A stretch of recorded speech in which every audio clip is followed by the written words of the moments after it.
Welcome back to the Clean Sailors podcast. Let's talk about sailing, our marine industry, and innovations towards getting it clean. I'm your host, Holly, founder of Clean Sailors and a sailor myself with a passion for the health of our mighty oceans. Through conversations with innovators, inventors, adventurers, and inspirational sailors, we're looking at those who are helping to change the way things are done. As you may know through a few of our existing podcast episodes, and notably through our Resale by Clean Sailors platform, end-of-life sales is a topic of real interest to me personally. It all started with a mainsail for my grandfather's boat, which after traversing the Biscay, Atlantic, Solent, Channel and offshore seas down to Cape Town, South Africa, had understandably lost its integrity as a mainsail. But what to do with it? I set out trying to find opportunities, solutions for end-of-life sales. There aren't any formal recycling schemes to be found anywhere in the world, but many small organisations have been working with sale material to make new things. And so Resale by Clean Sailors was born, a global platform connecting sailors in 11 countries with over 36 projects that need and use old sails. But it's clear this isn't the long-term sustainable opportunity, environmentally or economically. And now the political landscape is also shifting. I'm excited to be speaking with Dr. Joe Penhaul Smith and Sam Penhaul, two clever minds working towards recycling sales in the most direct meaning of the term recycling. Joe, Sam, pleasure to have this conversation with you. There is so much to discuss on this topic, and I'm prepared again to have my mind popped on a few areas. Thank you very much. No, it's great to speak to you. Let's start with who you are and what you stand for. We are a pure recycling company. And like you say, pure in the sense that we take the sails and we break them down and turn them into their kind of base chemicals, or if they've got carbon fibers in them, we extract those fibers. So it's really taking everything back to its most basic form of compound. So why are you doing this? This kind of started for me with the America's Cup, being down in Auckland and working for Ineos. And after the end of that cup, we packed up huge amounts of composites and particularly the sails. I mean, there were sails that were never even put on a boat that were packed into this container and shipped back to the UK. And to the best of our knowledge, they're still sitting in Chichester. So at that point, I went to Joe and said, look, what can we do? Is there something we can scientifically do to try and solve this massive issue that sailing has? And he kind of went away and found this really cool bit of tech that he could develop and build on. And for us, it really comes back to that love of sailing and having always been sailors from being very young. And Joe, what's your goal? At the end of the day, the world needs to change quite fundamentally over the next 20 or 30 years to quite dramatically decarbonise. And we need to have a much more positive relationship with our kind of local environment and the globe. And one of the big ways that we see is kind of to achieve that is to develop this kind of circular economy. There's no point in digging oil out the ground, turning it into things and then dumping them afterwards. That's just a whole waste of time and effort. But if we can develop this circular economy, so when things come offline, they go back into the start of the system, that not only eliminates the need to dig oil out of the ground in the first place, but it also dramatically cuts your carbon emissions while simultaneously having a really positive environmental impact because you're not putting anything into landfill. And that's ultimately kind of our aim, is to develop that, even in a very small scale, sales, composites more generally, system, is developing that and leading on to the kind of the positive end results. And sales is one thing that I appreciate starting with, but this is technology that you talked about scaling through end-of-life boats, potentially even the automotive industry and sort of wind turbines. This is almost all-encompassing once you start scaling it. Yeah, I mean, that's what we hope, because although a piece of car looks very, very different to a sail, from a chemist's point of view, actually they're very similar. They all use carbon fibers, they all use resins. So if you can have a way that breaks one of them down, suddenly that can cascade and you can do a whole load of other similar things as well. I'm smiling at you because it reminds me of those sort of little clips that you hear about Darwin explaining that we've got more in common with a banana than we do with a chimpanzee. And it just reminds you that fundamentally there is a relatively finite number of building blocks that we have on the planet, right? So everything is everything else somehow, certainly intertwined. In terms of obviously the scalability, it's a huge element, but coming back to sales themselves, we know that obviously there's a variety of different materials and they undergo a variety of different processes, not least because sale makers are looking at new technology and ways of, compressing and heat pressing rather than gluing sales, for example. But fundamentally, as a textile, what are the bare composites of most sails? What are they made of? So virtually all of your sails are made out of polyester. So the same kind of underpinning chemistry as polyester clothes. You produce large quantities of polyester, you spin it into a fibre, and you then weave that fibre. The point where it becomes a little bit more complex is that you then mostly bind it in place with an additional binding resin. So for Dacron, the Dacron's confusing their brand name, but we collectively use it to describe all polyester sailcloths. That's polyester fibres bound in place with melamine resin. So that's a composite with polyester and melamine. But you can use that same composite process, so the same fibre with a binding resin routine, if you replace the polyester fibres with carbon fibres or ultra-high melanoic polyethylene or aramids. And you can still, instead of binding out in place with a melamine resin, you bind in place with a polyester resin instead.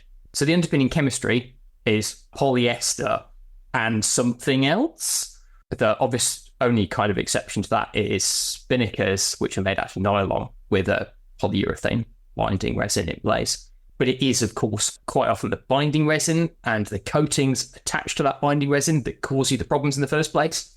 It's quite straightforward to recycle polyester. You can just chop it apart and melt it and respin the polyester. There are problems with that process. It's never perfect, but it does work. The problems mostly come in when you start adding other things to the system. The moment you start adding other things to the system, interfere either with your chopping process, your melting process, your breaking down the chemistries within the system processes. So you end up needing a recycling solution which is incredibly agnostic. It doesn't really matter what you throw into your recycling system. It just has to be able to break that apart in some way, shape or form. That's why we had to move away from like your methanolysis, your glycolysis, and even your pyrolysis to pressolysis, which is much more generic and much more kind of useful. Which is why you're then able to scale it through different industries and different treatments. Because as you said, the fundamental building blocks of a car versus a boat versus a sail versus a turbine may be similar, but ultimately the treatment of such material has been so significantly different in its ultimate use. Exactly. And why is that so exciting for recycling in general? Because this is a big opportunity with sails. As I mentioned, in our 4 years of investigation now through the industry and beyond, there are no formal sail recycling facilities anywhere in the world yet. So why is this exciting? Well, no, exactly. Like you say, this is the first of its kind. This has never actually been done before. So a few years ago, I was working for various sailing teams, and we ended up loading in loads of sails into containers and they got shipped around the world, and they just sit there basically. They don't go anywhere because these sails can't be repurposed for other boats. Occasionally they could be made into bags and things like that, but there's only really kind of 1% of the market that actually happens for. So I then went to Joe and said, is there a solution we can find for this? Is there something out there that can be done? And he is much smarter than I am, so he has got away. And over the past 3 years now, we've developed this system which can break down these really complex resins that bind all the carbon fibers, Kevlar fibers together to make these sails so strong. I think the key thing you mentioned there, Sam, though, is the fact that we're talking about such a variety of material, not just sail by sail and sail's purpose, but also the fact that any one sail has a variety of different composites and materials woven into that one sail to give it the integrity, the hardiness, the longevity that it needs to operate in some of the world's toughest environments, right? So we're talking about probably some of the most complex materials on the planet. Like you say, these things go around the world multiple times. I mean, take a cup sail or a one-day sail, for example. They have, just in the fibers, they've got Kevlars, they've got aramids, they've got Twarons, Technoras, of course, the carbon fiber. And all of that is interwoven in the sail and then all bound together with a polyester resin. unlike a fabric, like a clothing fabric, which again is polyester, but doesn't have any of these other more complicated materials in it. Spanning that complexity, it is that kind of huge range that was the kind of thing that made us kind of get quite excited about this. Because if you're spanning that continuum from the kind of very basic Dacrons, which are much closer to clothing fabrics, than all the way up to your kind of carbon composite sails, your kind of cup sails, are chemically speaking closer to a wind turbine than they are to a piece of clothing, even if they're still a fabric. But if you have a recycling solution which can deal with that continuum, it means you've actually got a recycling solution that can also deal with textiles and wind turbines or end-of-life boats or anything else that's chemically relatively similar to a sail. And I can see for you, Joan, particularly with your scientific background, I can see how that in particular is a very juicy opportunity to start literally dissecting some of the most complex compositions of materials, right? How does one even go about beginning that process? Because we've talked about this in the past. The danger is obviously creating a process that in itself is highly energy intensive, which almost negates the purpose of recycling something in the first place, or you're producing the kind of feared chemical soup as a result, which in itself is a waste product, which is particularly potent and toxic potentially, that you then also have to do something with. So those in itself provide some really exciting parameters for you. For anyone else, that I can see it's been intimidating, which is why it's not been done before. And I appreciate you guys are cracking it. So how did you even start the process of dissecting this material? And what is the process as far as you can actually discuss and allude to it? I mean, it's that kind of eternal challenge, right? You need a very agnostic recycling solution, which means that it doesn't matter what you put in, provided you tailor the process conditions right, you'll get back what you expect to get out of it, and you get back all of it, the overwhelming majority of it. What we ended up running with was a superheated steam-based recycling solution. So relatively high temperatures and pressures, water stops behaving like water we would go sailing on to drink, and it starts behaving in a chemically very interesting manner, a chemically very complex manner. But it stops behaving like water, as you would see, and it starts behaving a bit more like a very effective way of unraveling polymers, different plastics, very quickly and very efficiently. And because it's water, it will still have that level of reactivity as well. So you have access to not just pyrolysis, where you're heating something up. You don't just have access to the fact it's very hot. You also have access to the fact that water is a catalyst. Water can take part in the reactions as well. So you end up with 4 or 5 different mechanisms that you can tailor to then very rapidly unravel the thing you've put into it. So that sail, that Dacron, carbon fibre. And also, the nice thing about water is we've been dealing with water purification. We've been dealing with water, recovering things from water since humanity has existed. So there's a lot of technology available at very high levels of effectiveness that you can then apply to your water-based system to also then not just recycle the thing you put in, but recover it, all those building blocks, and then reassemble it subsequently. This is the exciting element of it, and something you're going to have to explain a little bit further for my smaller scientific mind, is that the principle of the building blocks, right? Because Sam, you mentioned things that were in a sail at the beginning of this conversation that I've never heard of before. I mean, obviously, you're used to the sort of notion of the substance such as Kevlar, but that itself is made up, presumably, of a variety of building blocks, like most things. So when you're talking about reducing our sails, as an example, down to the building blocks, you're talking about the fundamental bits and pieces that don't just only belong to sails, but can belong to a variety of different industries, products, ultimately, that can be made out of them, right? Exactly. So the sails chemically are very similar, like Joe said, to a lot of other things. So when you break down any polyester-based thing, whether that's clothing, wind turbines, or the sail, you get back the kind of 2 basic compounds, one which is terephthalic acid and the other is ethylene glycol. So these 2 building blocks are used for roughly 1/3 of all plastics produced on Earth. So any PET plastic are made up of those 2 chemicals. So from there, you can imagine that if we have those building blocks from a recycled source, suddenly the potential there is huge. So we could then take that, and we've shown it can be turned back into low density PET. And then from there, it can be taken into anything, right? You condense it down and you turn it into chips. And then those chips can be put into water bottle manufacture, clothing manufacture, you name it, it can probably be done. In terms of the process, when you're breaking sales down into the building blocks, what's the integrity of each of those building blocks? Because they've obviously been sales and you put them through a high pressure, high steam process to get them reblocked, let's say, as their individual kind of blocks. So let's take the acid, for example, or the glycol. What's the integrity of that? Is it almost as if it were virgin, or has it naturally lost some of its integrity by virtue of already having been a sale and having undergone this extensive steam and heat process? Dr. Joe? So it's maybe not the best way to think about it as, don't think about it as a physical structure. Think about it a bit more like Lego bricks. So think about it as you effectively have TPA as a blue Lego brick and EG as a Lego brick. Yeah. And those bricks are the most stable form of those building blocks. So if you want to then build yourself a sail, you need to assemble a large collection of Lego bricks. But if you then take it all apart, the smallest entity you get from that is your red and blue blocks.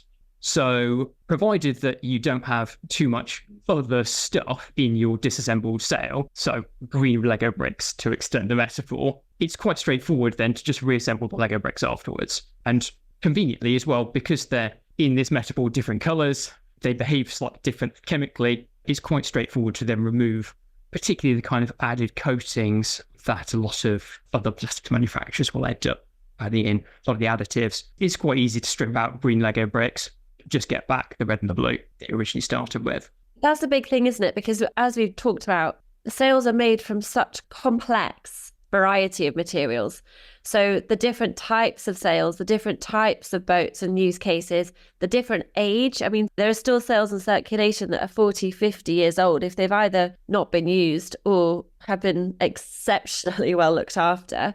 So are there a specific type that you're able to work with, preferably, or is it something that can apply to all sails? No, I mean, it's all sails. So whether it's, like Joe said, because you're breaking it down into its most fundamental parts, it almost doesn't matter what's happened to it beforehand, whether it's an almost brand new sail which has been used 10 times and ripped, or whether it's one of the 50-year-old sail that's been had a really hard life. Because you can break them down into their building blocks, you can use any of them, really. You make it sound so simple, chaps, but that would sort of belie the extensive research and testing and iterations that you both have gone through over time to get this to where you are now. I mean, where are you in the process of bringing this to life? Because obviously, and we'll talk about the sort of political and legislative environment in a second, but in terms of this being a prototype, tested, otherwise scalable, where are you in that process and what are you looking for? Yeah, so at the minute, we're operating up in the north of the UK on around a 2-ton scale annually. So some of that we're getting from sales, some of that's manufacturing waste from sail makers.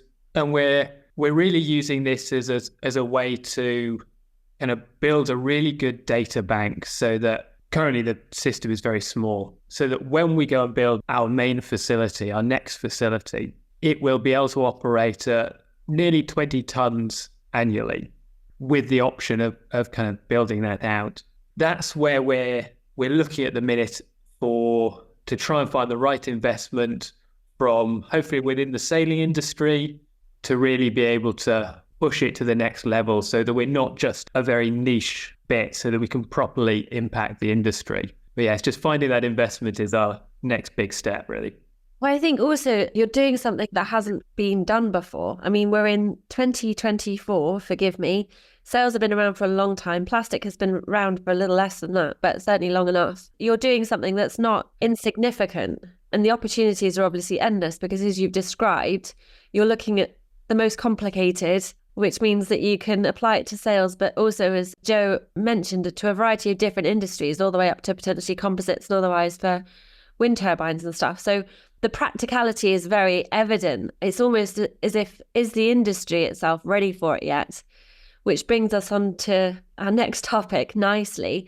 I mean, we're talking about sale material as if it was its own specific entity in itself, which it is, but it also is a textile, right? I mean, largely it is a fabric, and you've alluded to the sort of fashion industry and polyester, etc. We're talking about a very, very complex form of textile, aren't we? And we know that the fashion industry, the textile industry in particular, has come under a lot of scrutiny in the last decade for just sheer volume of waste, but also unrecyclability, let's say, certainly at scale. Not to say that it can't be recycled, but rather it hasn't been yet. And obviously that's the problem that you're trying to solve. And if the marine industry hasn't yet, or sail makers haven't yet moved to scalable solutions themselves or invested in scalable solutions for recycling their materials, we're in a context now where we're almost being forced to make that change. Do you want to talk to us a little bit about particularly the UK legislation, but actually as we're seeing across Europe, around producer responsibility and how we're now seeing a change in almost government and legislative responsibility around who should be looking after old sails? Yeah, I think the kind of lead into that is that the particularly EU and the UK are moving much more heavily in favour of extended producer responsibility legislation. So currently, the last person to own that sail, jacket, t-shirt, whatever, that's the person who is currently responsible financially and legally for the disposal of that. They've destroyed the sail, that t-shirt has had too long a life, whatever.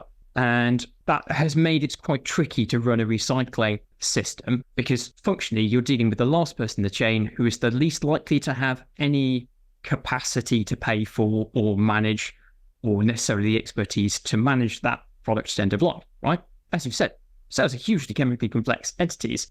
We can't necessarily expect you to have gone away, understand the fundamental chemistry and then go, oh, right, the way to recycle this is to do this. So instead, the EU and UK are starting to move towards producer responsibility style legislation. So as a sailmaker, you instead effectively pay for disposal of that ahead of time. So you pay a small amount every time that you make a sale, and that then gets held by a producer responsibility organisation to provide recycling solutions, end-of-life solutions, not just to drive recycling, but also to make sure that the people who need those second-hand sales can get them. Who need that cloth for bags can get access to all this stuff. So you end up with this kind of secondary ecosystem around the life of that product. The challenge from our perspective, from the kind of marine industry perspective, is that sales on textiles, sales are legally textiles, sales are particularly textiles. Sales are considered under all the textile-based legislation, which does lead to this slightly interesting tension where if we're not careful, sailcloth particularly, but some composites as well, will get sucked into a wider textiles-based management ecosystem, which is likely to mean, it will mean that these products don't get managed really at end of life because we're a fraction of the fashion industry, for example. There's an interesting tension at play currently in terms of the development of this legislation. In itself, obviously something that, we've discussed it previously, France are quite far ahead with in terms of boat manufacture. So, when you're buying the boat, a brand new boat, you're now paying a premium for the end of life treatment of that boat, right? Because you're right, by the time I bought my boat, which is, I'm probably like the fifth owner in a 40-year period, and the value of the boat normally has depreciated, I'm the least interested in, honestly, in terms of taking responsibility for what to do with it, because ultimately there aren't any solutions currently at scale that can deal with that, which is why you see those behaviours such as dumping stuff and landfilling stuff, because it's cheap, it's easy, and it isn't monitored or at least legislated against.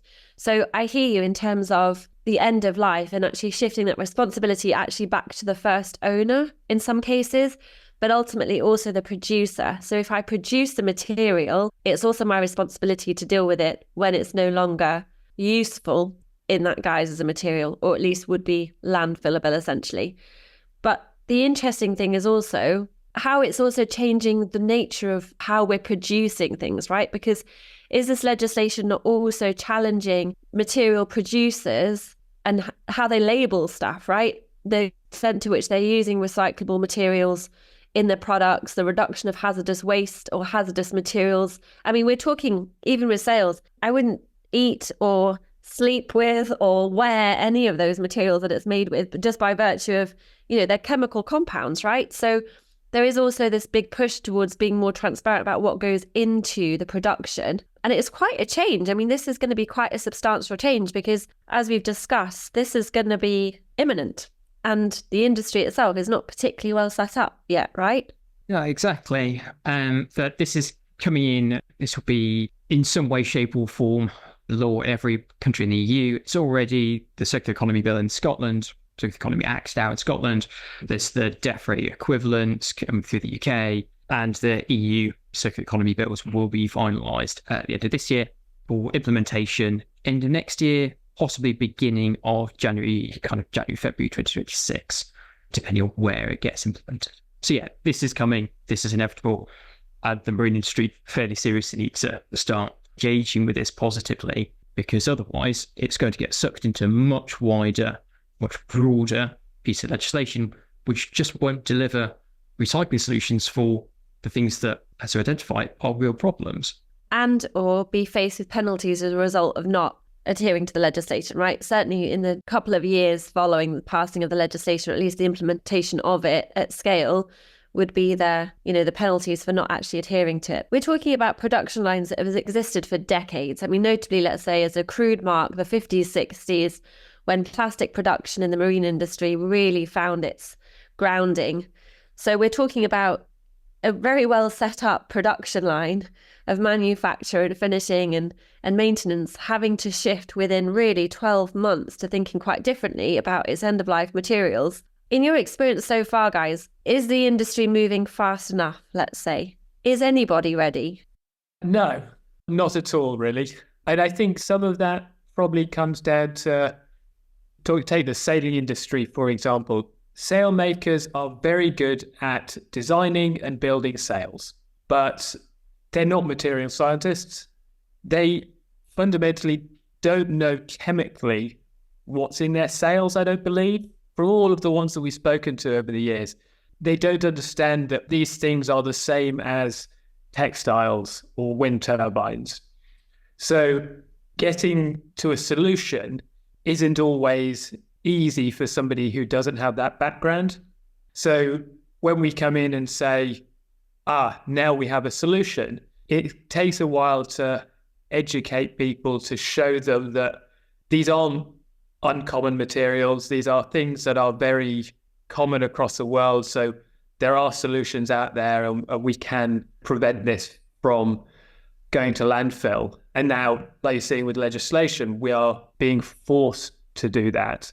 And it's just trying to accelerate that education and that knowledge across the industry, really, to show that burying your head in the sand isn't going to work forever. But I think, like you said, I mean, obviously I appreciate one of us on this call has got a doctorate in the subject in which we're studying, and actually you're trying to translate that. I mean, when you're explaining to it, obviously it makes practical sense describing it, but you're talking exactly like you're talking about a whole industry who've done things a certain way for a long time, who've never needed to understand the detailed complexity of what makes up the fabric which they're using ultimately for the end purpose. I mean, they're engineers in terms of sail making and design and production. And I had a great conversation with the CEO of One Sails, and one sentence of his that really stuck with me, Dede De Luca, was the fact that there is no school of sail making. Like, you don't go and get educated in sail making, you do it because you're passionate and you learn in a loft. So it's a very unique and niche area, I think, not just within the industry, but globally in general.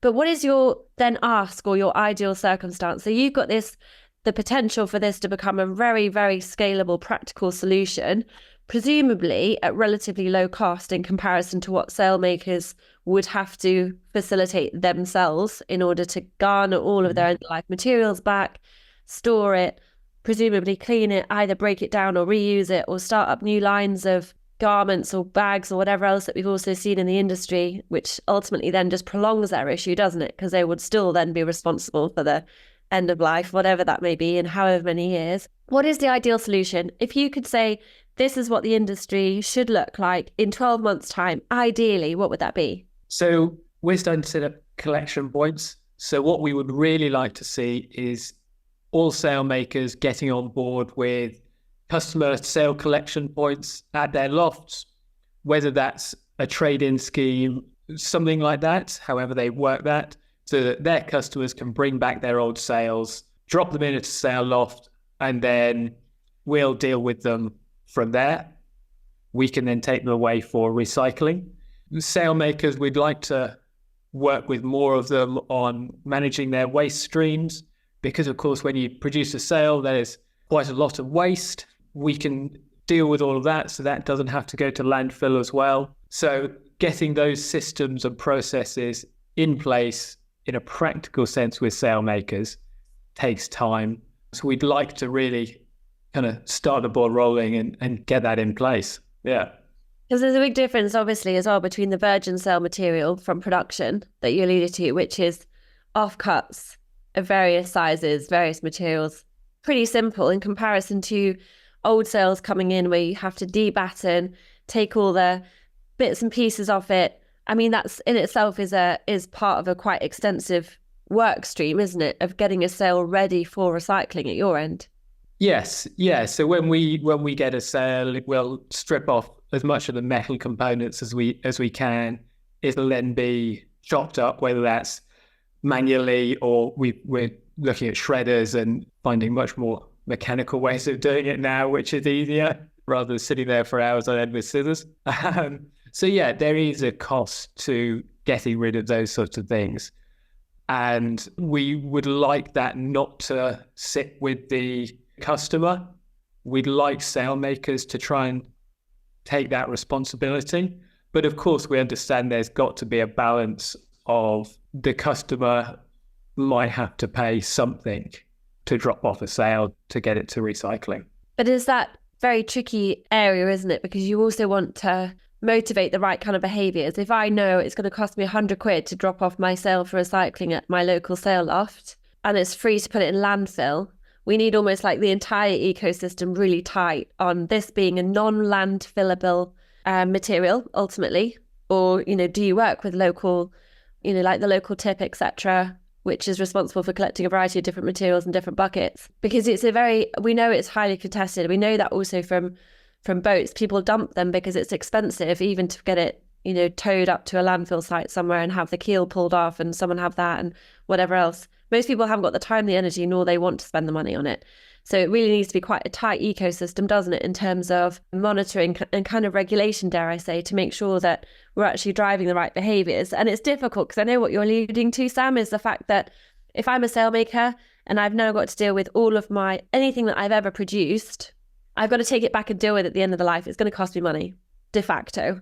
What most producers do is pass that cost on to the customer, normally indirectly. So they'll put up the cost of the prices, they'll put up the cost of sale making, they'll put up the cost of, maintaining and washing and everything else to help cover this new legislation requirement. So it is murky, right? But I think the key point is it's coming, like it's here. And I think the thing to balance that up with is that because this is coming, it's a case of paying a small amount now to manage an existing solution, build that ecosystem today, tomorrow, or run the risk that we're paying not just double, triple the price to manage these sales at the end of life, but 10, 15, 20, 100 times in some cases, because that ecosystem hasn't been built, it hasn't been allowed to develop. And particularly in places like Germany, we're already seeing explicit composites landfill bans and a quite dramatic increase in landfill taxes in the rest of the UK and Europe.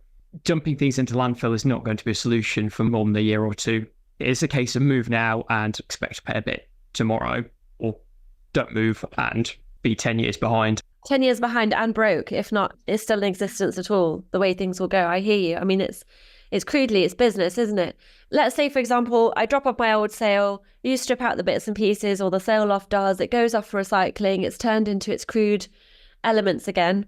Elements being the wrong word, I appreciate talking to recitants, but the crude blocks again.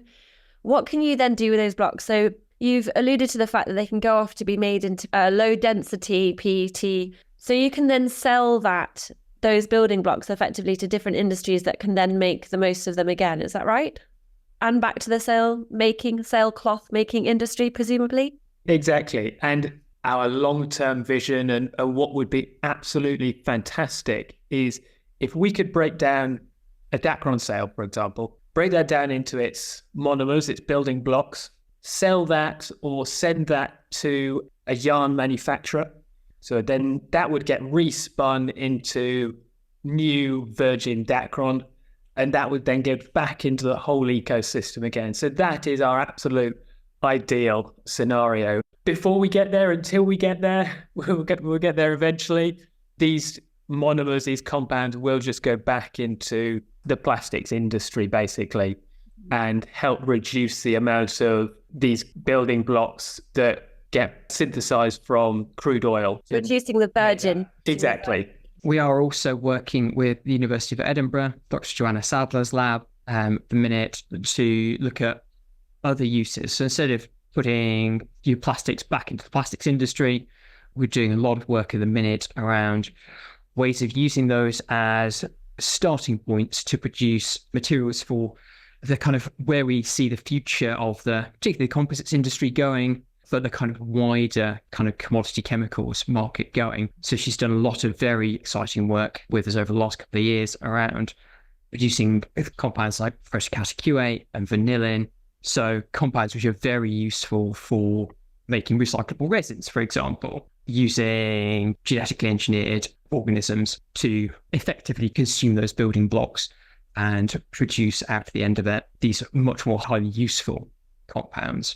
So it's a little bit more small scale, but that has been an Innovate UK funded project over the last, so it's running for the next couple of years. There are other things that we can do rather than just produce the same plastics again. Right? We can produce much more useful things for the materials for the future economy. I think what's incredibly exciting about the work that you guys have done and are doing is the fact that not only is it pioneering, number one, it's ready ahead of a very important deadline for the industry, number two, but you can see how it actually makes so tangible what a fully circular system should look like, that it can exist, that you're taking obviously products, reducing them down into their building blocks to be made again into the same thing if necessary, and also other things. And that's actually, the concept of circular economy is very abstract at times because it's actually quite hard to achieve, as you appreciate.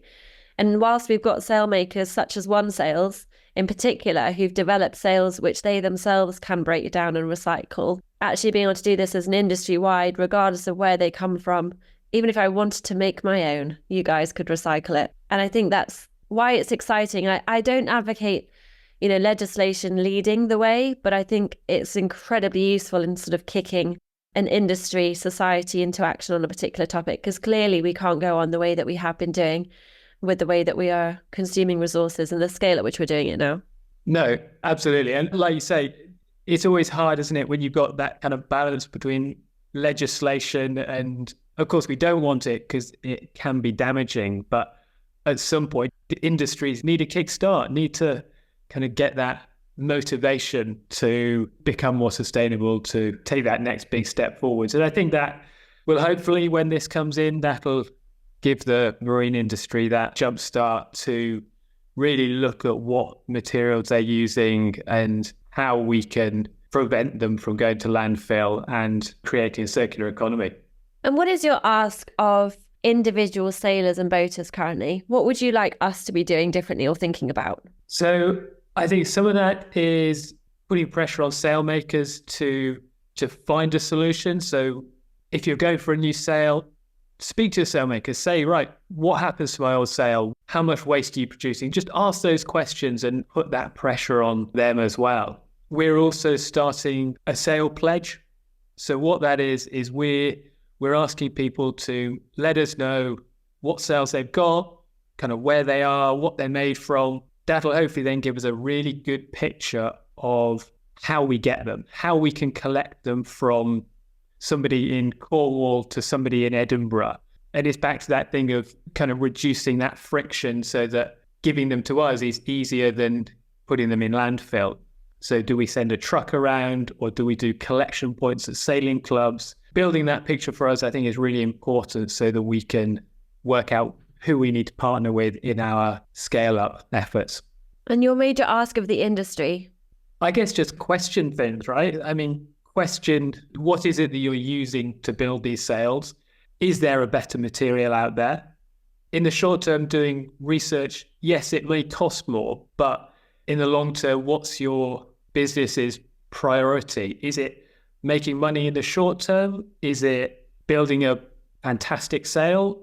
Hopefully it's building a product that can last a long time and have minimal environmental impact. I think especially as countries start to shift towards kind of net zero efforts, businesses are going to have to transition to becoming more sustainable and having that mentality shift of planet first rather than profits, really.